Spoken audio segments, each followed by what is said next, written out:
Chapter 2. A Handsome Young Man.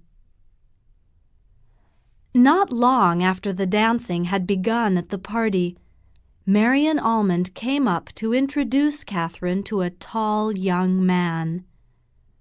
She told Catherine that the young man very much wanted to meet her, and that he was a cousin of Arthur Townsend, the man she was engaged to. Catherine always felt uncomfortable when meeting new people. The young man, Mr. Morris Townsend, was very handsome, and when Marian went away, Catherine stood in front of him, not knowing what to say. But before she could get embarrassed, Mr. Townsend began to talk to her with an easy smile. "What a delightful party! What a charming house! What an interesting family! What a pretty girl your cousin is!" Mr. Townsend looked straight into Catherine's eyes. She answered nothing. She only listened and looked at him. He went on to say many other things in the same comfortable and natural way. Catherine, though silent, was not embarrassed. It seemed right that such a handsome man should talk, and that she should simply look at him. The music, which had been silent for a while, suddenly began again. He smiled and asked her to dance. Catherine gave no answer. She simply let him put his arm around her, and in a moment they were dancing around the room. When they paused, she felt that she was red, and then, for some moments, she stopped looking at him. "Does dancing make you dizzy?" he asked in a kind voice. Catherine looked up at him. "Yes," she murmured, though she did not know why. Dancing had never made her dizzy. "Then we will sit and talk," said Mr. Townsend. "I will find a good place to sit." He found a good place, a charming place, a little sofa in a corner that seemed meant for two persons. "We will talk," the young man had said. But he still did all the talking. Catherine sat with her eyes fixed on him, smiling, and thinking him very clever. She had never seen anyone so handsome before. He told her that he was a distant cousin of Arthur Townsend, and Arthur had brought him to introduce him to the family. In fact, he was a stranger in New York. He had not been there for many years. He had been traveling around the world, living in many strange places, and had only come back a month or two before. New York was very pleasant, but he felt lonely. "People forget you," he said, smiling at Catherine. It seemed to Catherine that no one who had seen him would ever forget him, but she kept this thought to herself. They sat there for some time. He was very amusing, and Catherine had never heard anyone speak as well as he did, not even an actor in a theater. And Mr. Townsend was not like an actor. He seemed so sincere, so natural. Then Marian Almond came pushing through the crowd of dancers. She gave a little cry, which made Catherine blush when she saw the young people still together. She told Mr. Townsend that her mother had been waiting for half an hour to introduce him to somebody. "We shall meet again," he said to Catherine as he left her. Her cousin took Catherine by the arm. "And what do you think of Morris?" she asked. "Oh, nothing particular," Catherine answered, hiding what she really felt for the first time in her life. "Oh, I must tell him that," cried Marian. "It will do him good. He's so terribly conceited." "Conceited?" said Catherine, staring at her cousin. "So Arthur says, and Arthur knows about him." "Oh, don't tell him," said Catherine. "Don't tell him? I have told him that many times." Half an hour later, Catherine saw her Aunt Penniman sitting by a window with Morris Townsend, she already knew the name very well, standing in front of her. He was saying clever things, and Mrs. Penniman was smiling. Catherine moved away quickly. She did not want him to turn round and see her. But she was glad he was talking to Mrs. Penniman, because it seemed to keep him near to her. In the carriage, as they drove home, Catherine was very quiet, and Dr. Sloper talked with his sister. "Who was that young man you spent so much time with?" he asked. "He seemed very interested in you." "He was not interested in me," said Mrs. Penniman. "He talked to me about Catherine." "Oh, Aunt Penniman," Catherine murmured. "He is very handsome and very clever," her aunt went on. "He spoke in a very charming way." The doctor smiled. "He is in love with Catherine, then?" "Oh, Father," murmured the girl, thankful that it was dark in the carriage. "I don't know that, but he admired her dress." Admiring just the dress instead of the person might not seem very enthusiastic, but Catherine did not think this. She was deeply pleased. Her father looked, with a cool little smile, at her expensive red and gold dress. "You see," he said, "he thinks you have $80,000 a year."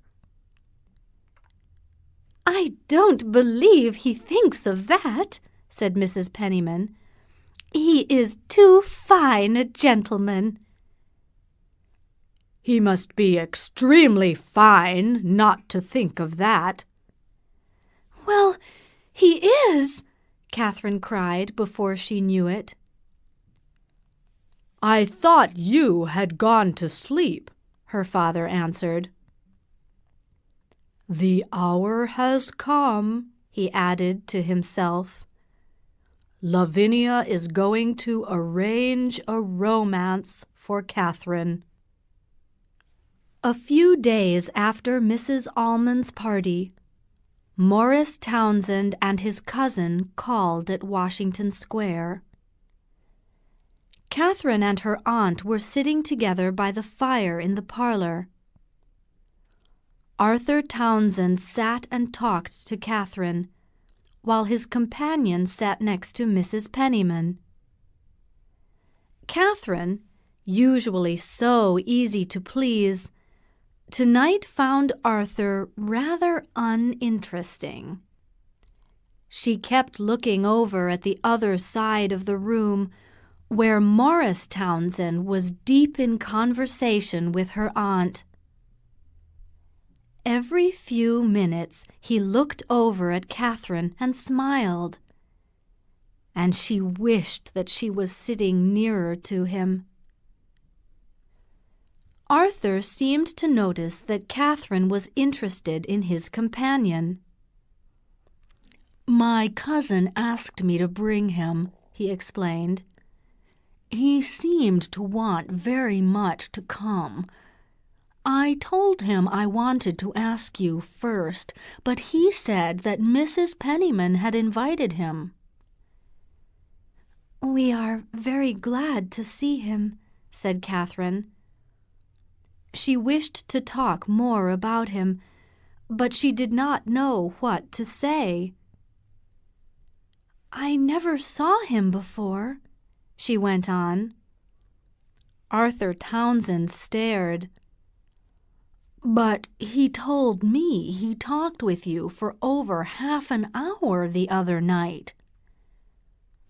"I mean, before the other night. That was the first time." "Oh, he has been away from New York. He has been all round the world." "My aunt likes him very much," said Catherine. "Most people like him. He's so brilliant. Though I know some people who say my cousin is too clever." Catherine listened with extreme interest.